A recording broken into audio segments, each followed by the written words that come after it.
Shalom à toutes, shalom à toutes. J'espère que tout le monde va bien. Moi, je vais bien, par la grâce de Yahushua. En tout cas, le Seigneur nous fait du bien. Le Seigneur, il est bon. Il est bon en tout temps. Il faut vraiment l'aimer. Il faut vraiment l'aimer parce que le Seigneur, il n'y a rien d'autre que le Seigneur. Il n'y a vraiment rien d'autre que le Seigneur et il est bon, voilà. Il nous fait du bien, voilà. Et vraiment une petite pensée pour vraiment encore une fois de plus nous encourager à continuer à aimer le Seigneur, à continuer vraiment à aimer le Seigneur. C'est vrai que parfois on a du mal à aimer le Seigneur selon la parole, mais voilà, le Seigneur nous a donné le secret en fait, comment l'aimer en fait. Tout est écrit dans sa parole. Et c'est le Seigneur qui nous donne, c'est vrai qu'il nous donne la capacité de vraiment l'aimer selon sa parole. Mais voilà, et cette capacité, elle est vraiment, voilà, elle est dans sa parole. Et pour vraiment justement réussir cela, il faut la méditation quotidienne. Il faut la méditation quotidienne parce que le Seigneur l'a dit, l'avait dit à Josué, Yoshua, ou encore Yoshua, l'avait dit à Josué, c'était après la mort de Moïse, pour ceux qui ne connaissent pas. Donc le Seigneur, c'était des conseils qu'il avait donnés justement à Yoshua, Josué, que pour réussir en fait sa marche chrétienne, c'est-à-dire voilà, toutes les choses que le Seigneur allait faire avec lui, que ça soit, voilà, mais même dans la vie de tous les jours, quotidiennement, le Seigneur lui dira, le secret, c'est vraiment sa parole. Puisque le Seigneur dira à Yoshua, à Josué, de méditer cette parole nuit et jour pour réussir dans tout ce qu'il devait entreprendre avec le Seigneur. Et toutes les choses qu'on doit entreprendre avec le Seigneur, ce n'est pas forcément les projets. Il ne faut pas forcément se focaliser sur les projets, déjà notre vie de tous les jours. Que ça soit envers nos proches, que ça soit envers nos enfants, que ça soit envers nos époux en fait. Que ça soit aussi envers les païens ou encore vis-à-vis du Seigneur. Donc le Seigneur va nous donner vraiment ce secret parce que c'est vrai que de nous-mêmes en fait, nous ne pouvons pas vraiment aimer le Seigneur selon la parole. Donc c'est le fait qu'on la médite tous les jours, qu'on est vraiment, on est vraiment ancré dans cette parole justement qui nous donne cette facilité justement à l'obéir. Voilà. Donc le Seigneur va donc dire à Yoshua que tu veux obéir à Josué, pour celles qui ne connaissent pas, pardon. Donc le Seigneur va dire à Josué, à Yoshua, que si tu veux y arriver, si tu veux réussir ta marche, si tu veux vraiment en fait réussir même la mission que je veux que tu fasses pour moi, que tu accomplisses pour moi sur cette terre et être sauvé, c'est cette parole et rien d'autre. Cette parole et rien d'autre. Et le Seigneur, il y a quelque chose que le Seigneur va dire à Josué, que j'aime beaucoup, c'est que ne te détourne ni à gauche ni à droite. C'est vrai qu'il y a beaucoup de choses autour de nous qui veulent tellement nous éloigner du Seigneur. Que ça soit la distraction, que ça soit en fait les choses de ce monde.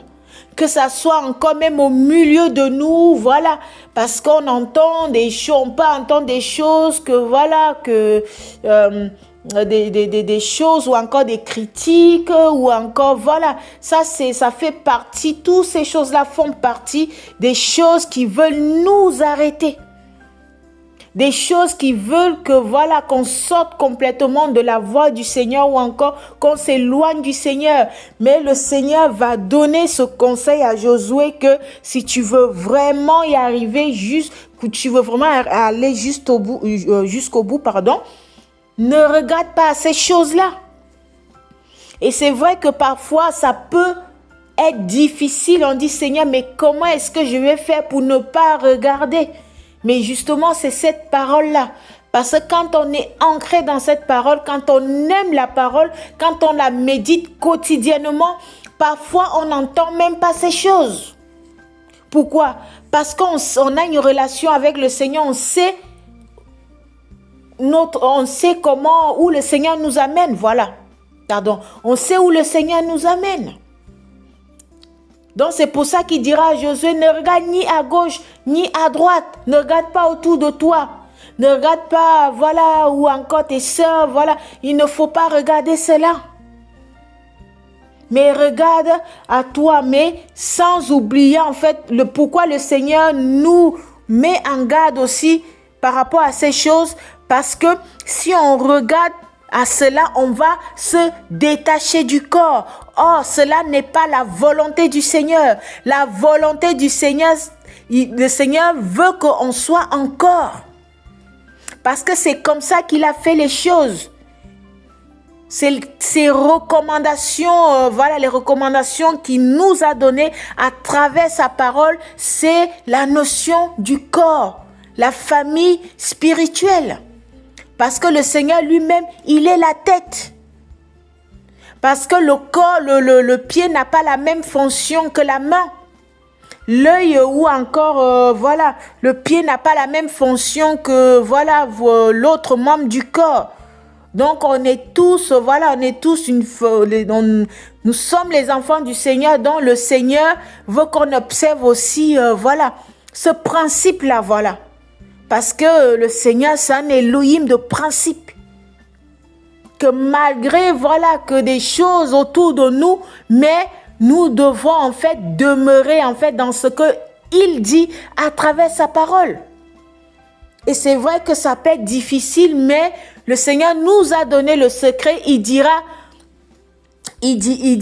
à moi la vengeance et la rétribution. Et ce que j'aime beaucoup, il dira que l'humilité précède la gloire. Ça veut dire que pour avancer, malgré toutes ces choses qui sont autour de nous, pour avancer, il faut vraiment être humble. Il faut être humble, il faut rester au pied du maître. Il faut vraiment s'accrocher à cette parole tous les jours. Et c'est cette parole pourquoi elle va nous rendre humbles. Parce que des fois, on peut dire qu'on est humble, même calme. Parfois même calme. Hein? On peut être orgueilleux, même calme. Mais ça ne se voit pas. Parce que c'est cette parole qui nous rend humbles. Pourquoi? Parce que quand on l'observe tous les jours, on se rend compte tous les jours qu'on n'est pas encore assez humble. Nous ne sommes pas encore assez humbles. Vous voyez, cette parole, en fait, elle a quelque chose, c'est qu'elle va éclairer, en fait, nos imperfections. Elle va nous montrer à quel point nous ne sommes pas encore arrivés, en fait. Parce que il y a quelque chose que le Seigneur me faisait comprendre, c'est que la perfection que nous tendons, c'est vraiment l'humilité, la véritable grandeur, l'humilité. Et c'est pour ça qu'il est obligé de nous travailler tous les jours. Il est obligé de nous travailler tout le temps afin qu'on grandisse encore dans l'humilité. Et c'est par cette humilité qu'on va pouvoir en fait, voilà. Pourquoi? Parce que l'humilité, quand quelqu'un est humble, il ne s'arrête pas à des choses qui se passent autour de lui. Il est comme un enfant devant le Seigneur et il continue à faire le travail. Il continue à faire ce que le Seigneur lui demande. Voyez, pour ça, je vais prendre la parabole du blé et l'ivraie. C'est dans Matthieu 13, à partir du verset 25. Le Seigneur, c'est une parabole qui donna en fait aux disciples. C'était une parabole qui parlait des véritables enfants du Seigneur. Et c'était l'image des véritables enfants du Seigneur et les faux, c'est-à-dire la semence de l'ennemi. Pour cela, le Seigneur dira aux disciples qu'il y avait un maître de maison qui avait fait un champ et c'était un champ de blé. Mais pendant la nuit, l'ennemi vint et il sema la mauvaise semence, c'est-à-dire le blé. Mais quand on voit le blé, en fait, quand on observe le blé et l'ivraie, ils sont identiques. Parfois, on a du mal, en fait, à faire la différence entre l'ivraie et le blé. Et qu'est-ce que les esclaves du Seigneur vont dire au Seigneur? Ils vont demander au Seigneur, n'as-tu pas semé de la bonne semence dans ton champ? D'où vient donc qu'il y ait cette ivraie? Quelle est la réponse que le Seigneur va leur donner? Le Seigneur dira non, de peur qu'en cueillant l'ivraie, vous ne déraciniez le blé en même temps. Le Seigneur va dire, par là va nous montrer que ce n'est pas notre travail de chercher à enlever l'ivraie au milieu de nous. Ça, c'est le travail du Seigneur. Notre travail à nous, c'est de travailler dans ce champ où il nous a mis. Parce que chacune de nous, le Seigneur nous a mis dans un champ précis. Chacune a son champ d'action. Parce que c'est lui le maître. Il a donné en fait ce travail à chacun en fait. Et il viendra, il y a un moment où le Seigneur viendra voir le résultat. Il viendra voir en fait les fruits en fait. Il viendra vérifier justement ce travail-là. Si ça produit des fruits. Et le Seigneur vient nous faire comprendre par cette parabole qu'il ne veut pas qu'on passe notre temps à vouloir déraciner l'ivraie. Parce qu'il dira de peur que vous ne déraciniez aussi le blé. Le Seigneur vient nous faire comprendre que si on passe notre temps à vouloir déraciner, enlever, voilà, ceux qui n'ont pas la semence du Seigneur, tout ça, on peut passer à côté. On peut passer à côté du plan du Seigneur. On peut passer à côté en fait. On peut parce que quand on veut, voilà, parce que imaginez, le Seigneur a mis le blé quelque part et nous on vient déraciner, on est en train de tuer son travail. On est en train de gâcher son travail. Oh, ce n'est pas cela que le Seigneur veut.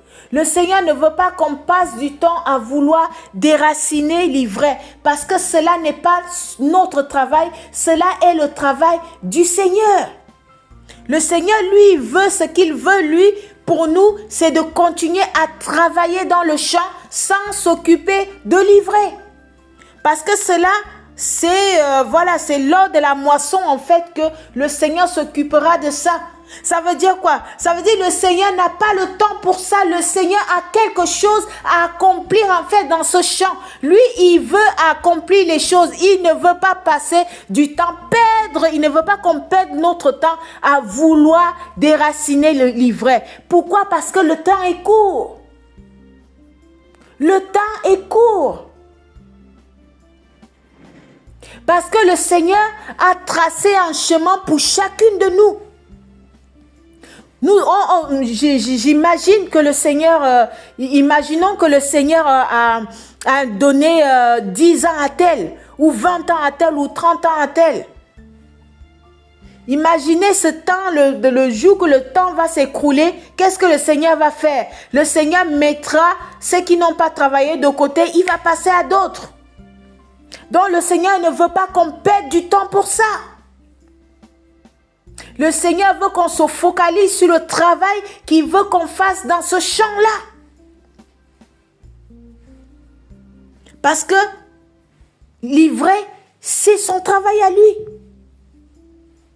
C'est vrai qu'il y a aussi un aspect, c'est vrai que parfois, quand on voit, on peut voir en fait certains, les unes les autres, en fait, manifester certains caractères. Ou parfois on se dit, ah mais comment est-ce possible? Il y a quelque chose qu'un ancien nous donnait comme conseil. Il dira en fait que, il disait que quand on arrive quelque part, il est important d'apprendre à se connaître. Parce que quand on apprend à connaître l'autre, on voit le parcours de l'autre, on comprend aussi son niveau. Parce qu'il y en a parfois, ils peuvent manifester certains caractères ou certains comportements vis-à-vis, voilà. Mais parfois, c'est par rapport au niveau de chacun, en fait. Il y a aussi une image que le Seigneur me donnait, c'est l'image du train. Que le Seigneur me faisait comprendre, il y a une image, voilà, il me donnait, c'était, imaginez, on était tous dans le monde. On était tous dans un même train. C'est-à-dire qu'on allait tous dans la même direction. Imaginez un jour, le train a eu un accident. Et on sait que quand il y a un accident quelque part, on n'a pas tous les mêmes symptômes. Il y en a, ils peuvent, ils peuvent être touchés de la tête aux pieds. Il y en a, c'est plutôt le bras. Il y en a, c'est plutôt le pied. Mais lors de la rééducation de chacun ne sera pas pareille. C'est la même chose avec le Seigneur. Ça veut dire que le Seigneur a sorti chacun de différents milieux, différentes éducations. Et quand on arrive dans le Seigneur va traiter cas par cas. Le Seigneur va prendre du temps pour traiter cas par cas. Mais si on s'arrête, on dit, mais attends, moi je vois que mon bras et mon pied en fait sont bien. Mais comment ça se fait que son bras, lui, il est cassé? Comment ça se fait que son pied est cassé? Mais vous n'avez pas eu le même symptôme lors de l'accident. Si son pied est cassé, laisse le Seigneur le restaurer. Laissons le Seigneur le restaurer au niveau du pied. Parce que ce qui est une épreuve pour l'autre n'est pas forcément pour toi ou encore pour moi. Le Seigneur traite cas par cas. C'est pour ça que le Seigneur dira, faites attention. Ne cherchez pas ne cherchez pas à arracher le blé, de peur que vous ne déraciniez aussi. Ne cherchez pas à arracher l'ivraie, voilà, de peur que vous ne déraciniez aussi le blé. Imagine celui qui a été touché de la tête aux pieds et que c'est vraiment un enfant du Seigneur, mais le Seigneur est toujours en train de le guérir. Et nous, si on s'arrête à ces imperfections, ces blessures, tout ça, on se dit, ah, forcément, condamnation. Il n'est pas du Seigneur. Elle n'est pas du Seigneur. Non. Non. Le Seigneur a tracé un chemin pour chacun. Et dans ce chemin-là, il va travailler chacune. Voilà. Il va travailler chacune. C'est pour ça que le Seigneur veut que nous soyons comme lui, patients. C'est vrai que ce n'est pas pour ça que, voilà, on ne va pas dire la vérité, on ne va pas se dire la vérité. Non, on est là aussi pour ça. Il faut se dire la vérité, mais dans quelle manière en fait? Comment on va amener cette vérité-là? C'est vrai qu'il y a aussi parfois le Seigneur, il peut aussi amener la reprimande. Mais il faut qu'aussi ça soit conduit par le Seigneur. Parce que le Seigneur, quand il donne et quand il nous reprimande, c'est pour qu'on soit meilleur. C'est pour qu'on devienne meilleur. Mais ce n'est pas pour nous tuer. Alléluia. C'est pour ça que le Seigneur veut aussi que nous soyons comme lui. Donc, le Seigneur dira, pour revenir à le blé livré, le Seigneur dira non, ce n'est pas votre travail. Ne cherchez pas à déraciner l'ivraie qui est du Seigneur, qui n'est pas du Seigneur. Non, ce n'est pas notre travail à nous. Sinon, on va se fatiguer, on va perdre du temps. Donc, je vais prendre un autre passage. C'est dans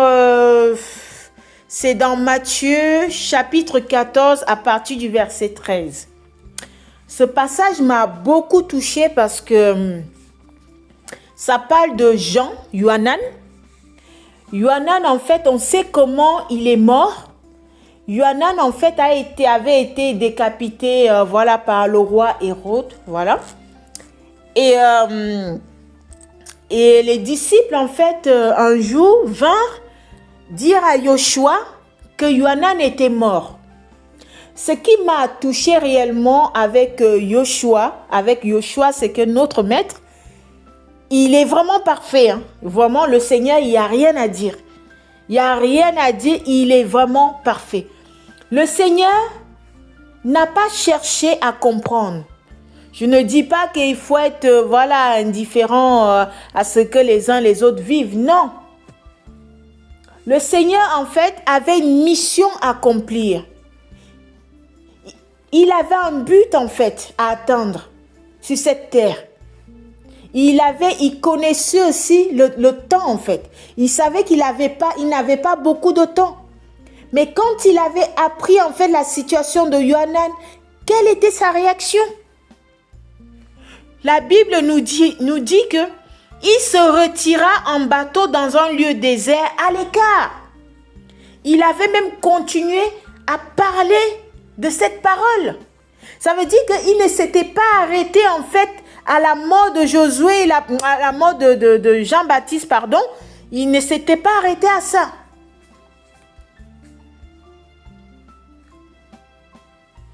Donc, il ne s'est pas arrêté à la mort de Jean-Baptiste. Qu'est-ce qu'il a fait, le Seigneur? Le Seigneur a continué à travailler quand il a appris que Jean-Baptiste était mort.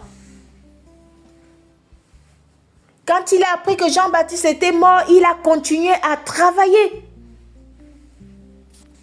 Il a continué à travailler. Il a continué le travail parce qu'il avait un temps. Il avait un temps pour accomplir la croix. Donc, il ne voulait pas perdre de temps. C'est pour ça d'ailleurs, alléluia, c'est pour ça d'ailleurs le Seigneur dira, laisse les morts enterrer les morts. Toi, viens et suis-moi. Alléluia. Laisse les morts enterrer les morts. Celui qui est mort est mort. Toi, continue le travail. Ne te détourne ni à gauche ni à droite. Ne regarde pas ce qui est autour de toi, ce que les gens pensent de toi ou ce que les gens disent. Non. Le Seigneur veut que nous continuions à travailler. Le Seigneur veut que nous continuions à avancer avec lui. Mais le Seigneur ne veut pas qu'on s'arrête à tout ce qui est autour de nous. Parce qu'il a un temps, en fait, pour nous, pour accomplir ces choses. Et quand ce temps est écoulé, il passe à autre chose. Ou encore, c'est la disqualification. Donc le Seigneur ne veut pas qu'on passe du temps à cela. Le Seigneur ne veut pas qu'on passe aussi du temps à livrer. Parce que si on passe du temps à vouloir livrer, machin, on va gâcher son travail. S'il a planté le blé, c'est parce que c'est pour faire quelque chose avec ce blé. Alléluia. Donc, soyons vraiment encouragés. Soyons encouragés à persévérer. Ne nous focalisons plus sur tout ce qui est autour de nous. C'est vrai que ce n'est pas facile. Ce n'est pas facile, c'est vraiment parce qu'on a choisi la bonne part, parce que vraiment on est au pied du Maître et qu'on médite cette parole quotidiennement tous les jours. C'est ça qui va nous aider justement à demeurer au pied du Maître. Ça va vraiment nous aider justement à demeurer au pied du Maître. Donc, soyons vraiment encouragés, soyons encouragés. Merci Seigneur.